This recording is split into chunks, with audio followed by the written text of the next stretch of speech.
So if we add water, it's not just oxygen which is present, hydrogen is also present in oxygen, right? So to balance that, on the other side you have to add H plus ions. Increase or decrease in oxidation number in both the reactions must be equal. That means just now we calculated here, total there is a 6 unit change which is taking place. So if 2 molecules of water is added, how many H plus I have to add on this side? 2 into 2, it is 4, right? So 4 H plus is added. So this is your balanced redox equation.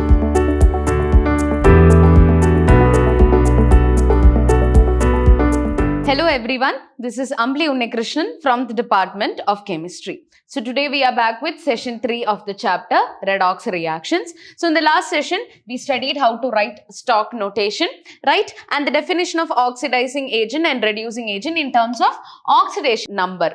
How in terms of oxidation number we can determine whether the substance is undergoing oxidation and reduction. Then what is oxidizing agent and reducing agent in terms of oxidation number. As well as we studied the different types of redox reactions as well, right? So in today's session we are going to discuss an important topic, that is balancing of oxidation reduction reactions. So you are familiar with what is redox reactions by this time, right? So we are going to balance redox reactions, okay? So you already know how to balance normal chemical equations, right? So it's quite different from that. We are going to study how we are going to balance a redox reaction, right? So there are two methods, oxidation number method and ion electron method. So let's begin with that. So two methods are used to balance chemical equation, and the first one is oxidation number method, another one is ion electron method. So the both of these methods we are going to study in detail, right? So let's begin with the first one, that is oxidation number method. So there are few steps that you have to follow in this procedure. So completing each of the steps, we will finally obtain the balanced redox chemical equation. Okay, so let's see. Balancing redox reactions by oxidation number method was developed by Johnson. Steps involved are, so we are going to see the steps, okay.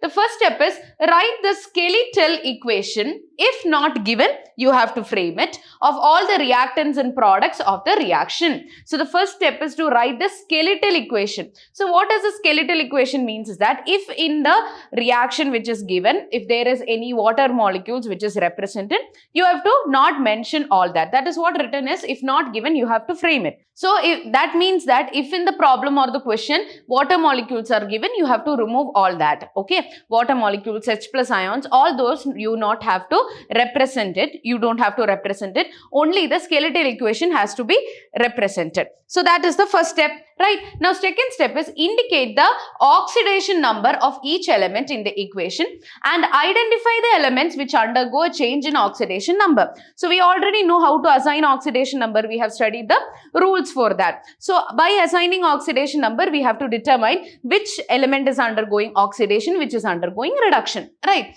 Calculate the increase or decrease in oxidation number and identify the oxidizing and reducing agent. Fine. So once we get to know the oxidation number, we can identify which is the oxidizing agent and reducing agent. That's the third step. Fine. Now the next one is multiply the formula of the oxidizing and reducing agents by suitable integers so as to equal the total increase or decrease in oxidation number. So that means it is a redox reaction, right? So reduction as well as oxidation is taking place. So the next step is to multiply by a suitable integer the both equations so that the total increase and decrease in oxidation number will be the same. So once we start doing the problems based on that, this will be clear, okay. So that means that the next step is to equal the total increase or decrease in the oxidation number. So in both reactions, it must be equal. The change in or the increase or decrease in oxidation number must be equal in both the reaction, that is oxidation as well as reduction. Yes, next step is balance the number of atoms other than oxygen and hydrogen atom. So that means that apart from oxygen and hydrogen, that we will be balancing towards the end. In the last step, we will be balancing oxygen and hydrogen atoms. So before that, if any other atoms are unbalanced, you have to balance that. Okay, and the last step is balance hydrogen and oxygen atoms by using water molecules using hit and trial method. So how many ever oxygen atoms you require, that many molecules of water you have to add, and to balance that we will be representing H plus ions on the other side. So all of this, once we start doing the problems, you will understand. Okay, so in acidic medium, and neutral solutions. Okay, in acidic medium, what happens is first balance oxygen atoms by adding water molecules to whatever side deficient in oxygen atoms, and then balance hydrogen atoms by adding H plus ion to whatever side deficient in hydrogen atoms. So, if it is in acidic medium, if the question it is given that it is in acidic medium, the reaction is taking place in acidic medium, then what we have to do in the final step, oxygen atoms must be added to the side which is having oxygen atom deficient. So how can we add oxygen? Not directly, it must be present as a compound, right? So what we will be adding it in the form of water molecules. So if we add water, it's not just oxygen which is present, hydrogen is also present in oxygen, right? So to balance that, on the other side you have to add H plus ions. So this is in the case of acidic medium. Now for basic medium, first balance oxygen atoms by adding water molecules, okay, to whatever side deficient in oxygen atoms. The hydrogen atoms are then balanced by adding water molecules equal in number to the deficiency of hydrogen atoms, and on equal number of OH minus ions are added to opposite side of the equation. So in acidic medium we will be adding H plus ions, and in basic medium we will be adding OH minus ions to balance the water molecules or balance the number of oxygen atoms. So I hope it is clear. So let's move on to the problems. So first one, let's take the example, balance the following redox reaction by oxidation number method. Okay, so the equation is already given to you. Cr2O7 2 minus plus SO3 2 minus gives Cr3 plus SO4 2 minus plus H2O. Okay, and it is given in acidic medium. So we know it is given in acidic medium. First we have to balance the number of oxygen atoms by adding water molecules, and on the other side we are going to add H plus ions. All that we are clear. So step by step we are going to balance the equation. So as discussed, the first step is to write the skeletal equation. So you can see a water molecule. Now you don't have to consider that. So once you write the skeletal equation, you can see Cr2O7 2 minus, SO3 2 minus, Cr3 plus and SO4 2 minus. You don't have to write the water molecule there. I hope it is clear. So that is your first step. Write the skeletal equation, removing the water. Okay. Now moving on to the step 2. Assign the oxidation number and find the change in oxidation number for the atoms undergoing oxidation and reduction. So that's the second step. We are going to find out the oxidation number. So first let's take Cr2O7 2 minus.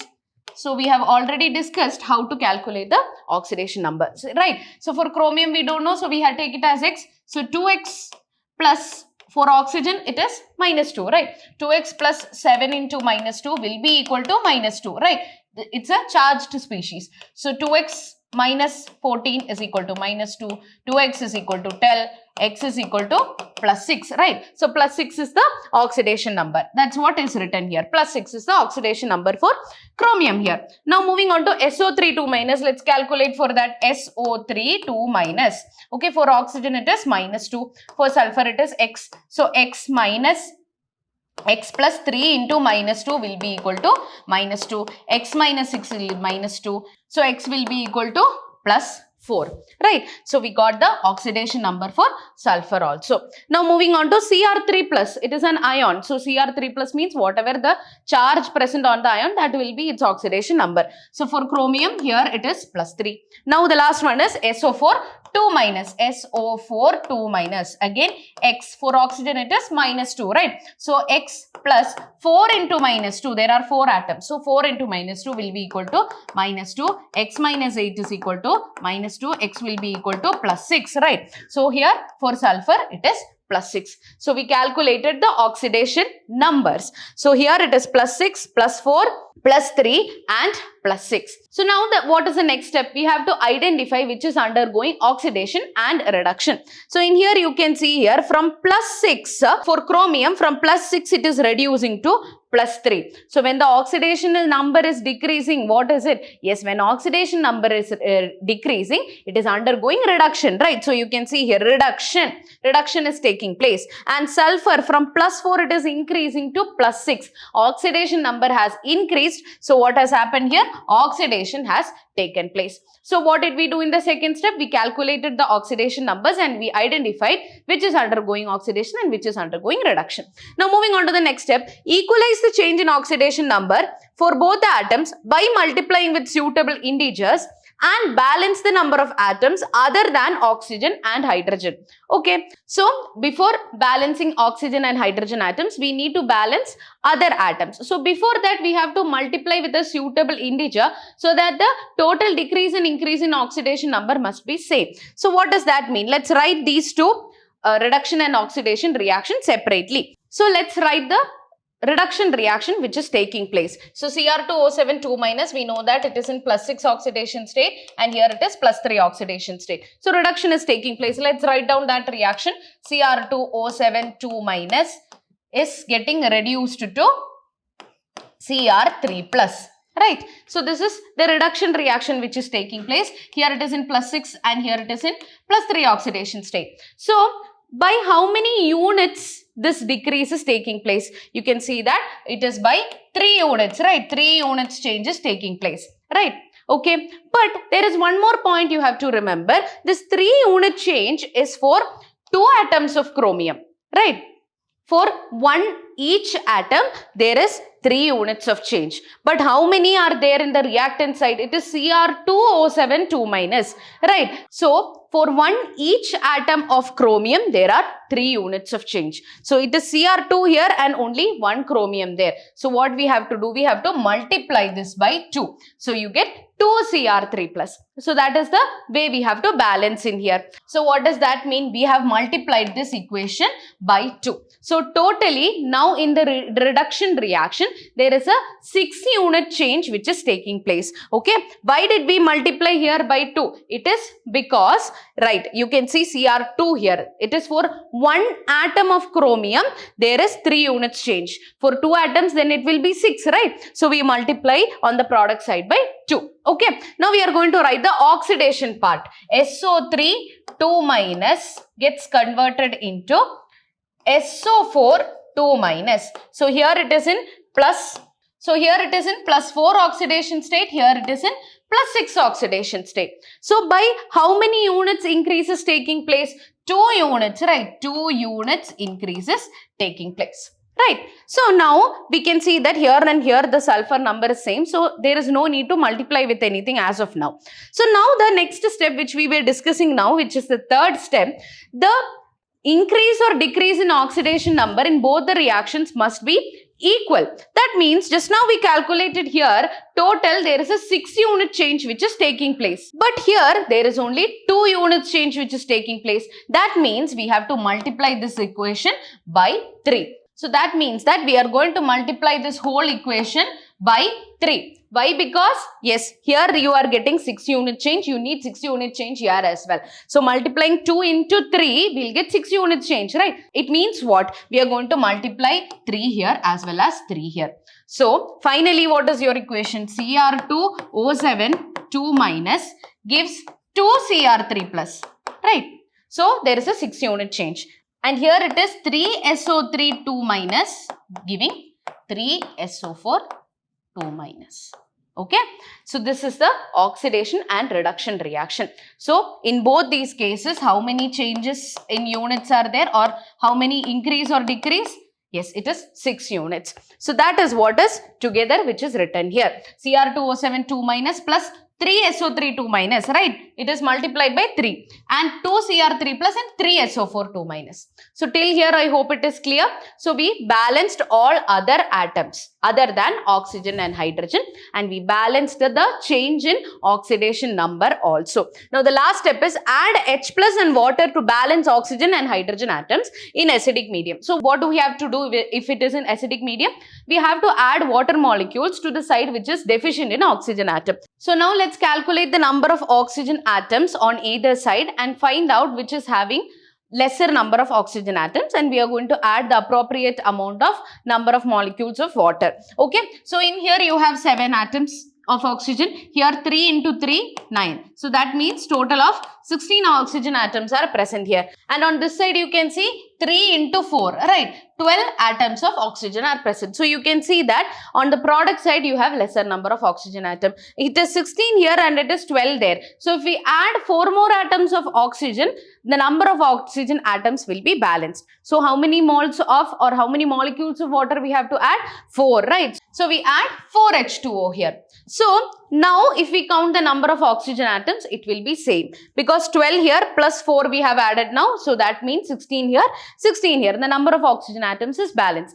But now there is a problem. The number of hydrogen atoms is not balanced. So what do we add? We add the appropriate amount of or appropriate number of H plus on the other side, right? It has to be balanced. So how many hydrogen atoms are here? 4 into 2, right? 8. So we add 8 H plus on this side, right, on the reactant side. So totally the reaction will be balanced. So I hope it is clear. So this is how we are going to balance redox reaction. Let's take another example. Okay. So balance MnO2 plus Br minus gives Mn2 plus Br2 plus water in acidic medium. So here also first step is to write the skeletal equation. So in skeletal equation what you have to remove? No need to represent the water molecule here. So this is your skeletal equation. That's the first step. It is easy. Now the second step is we have to assign the oxidation numbers and identify which is undergoing oxidation and reduction. Okay. So you can see here MnO2. MnO2. For oxygen it is 2 minus. So X plus 2 into minus 2 is equal to 0. X will be equal to plus 4. Right. For here, for manganese it is plus 4. Br minus, of course, minus 1. Whatever is the charge on the charged species, that charge will be itself the oxidation number. Now Mn2 plus also it will be plus 2 and Br2, bromine in its elementary state, it will be again 0. Right. Okay. So till that it is clear. Fine, the oxidation number is being calculated. Now we have to identify which is undergoing oxidation and reduction. So manganese from plus 4 it has reduced to plus 2. Oxidation number has decreased. So that means it is undergoing reduction. And bromine from minus 1 it has increased to 0, right? Minus 1 to 0. The oxidation number has increased. So here it is oxidation which is taking place. Okay. So that is being identified. Now what is the third step? We have to balance or equal the total decrease and increase in the oxidation number. So we have to see by how many units it is going to increase or decrease. So let's write down the oxidation and reduction reaction separately here. MnO2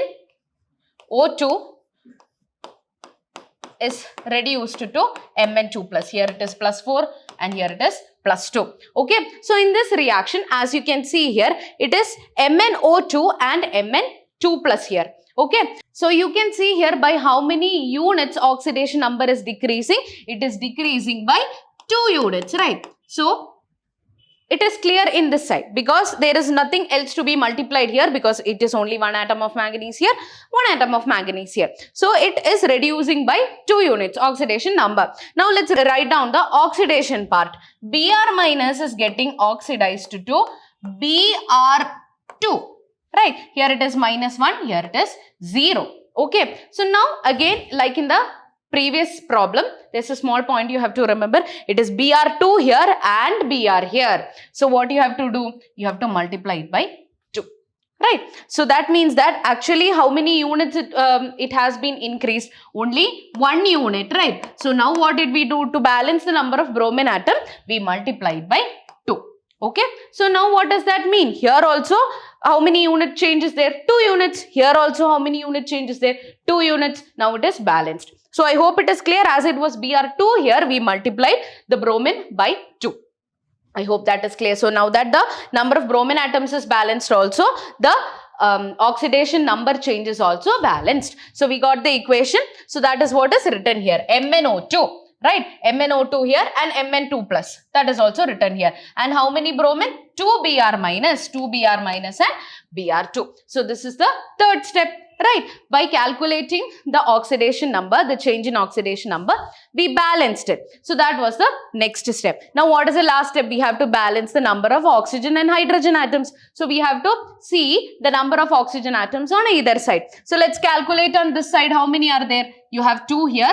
Right, and here you don't have anything, it is 0. So what we have to do, you have to add two water molecules on the product side, which is being added here.